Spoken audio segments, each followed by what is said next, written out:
ပြောပြန်ရင်လည်းအတန်ရှိရှာတယ် like လို့ချင်တယ် view လို့ချင်တယ်ဖြစ်အောင်မယ်ကဲအဲ့ဒါကျမနေနေတာပါလဲရှင်ပြောကြည့်ရှမ်းခောက်ဆွဲနော်ဝမ်းပိုင်ရှမ်းခောက်ဆွဲကိုပြုတ်စားကြည့်မယ်ကျမပြောပြမယ်ဆုံးဖြတ်ကြည့်ကျမလွန်လာလားသူတို့လွန်လာလားဆိုတာပေါ့နော်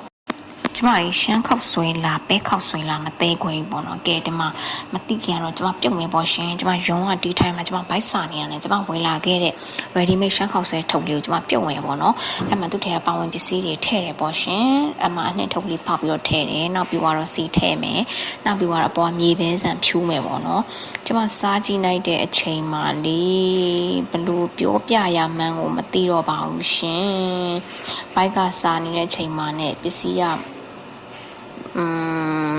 ကိုကမကြိုက်တာနဲ့ပေါ့နော်အဲ့မှာတက်တိုးတော့တော်တော်ကြီးကိုစိတ်တိုးရပါတယ်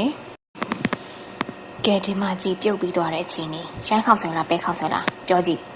နော်ကျမစိတ်တိုးတော့တိုးရဖြစ်တယ်ဘိုက်ကစားနေပါတယ်ဆိုမှပဲလုံးဝမစားလိုက်ရအောင်ကျမကြိတ်မိပြီးတော့နှမျောပြီးတော့ကျမမြေးကြည့်ပါသေးတယ်ပါစတဲ့ထဲဖို့စူးစမ်းကြည့်ပါသေးတယ်ပေါ့နော်ကျမလုံးဝမကြိုက်ပါဘူးကျမနဲ့လုံးဝအဆင်မပြေပါဘူးအေးရှင်တို့ကတော့ပြောမှာပေါ့နင်းအဆင်မပြေမစားနဲ့လေဆိုတော့မသိလို့စားကြည့်တာလေသိမှတော့ဘယ်သူကစားမှာလဲနော်လာပြီးတော့ရံတွေ့နေတော့ပြန်ရန်တွေ့မှာကျမနဲ့လုံးဝအဆင်ပြေမနေတော့လေးပဲပေါ့နော်ကဲအဲ့ဒါနဲ့ကျမအဆင်မပြေပြီမဲ့ကျမ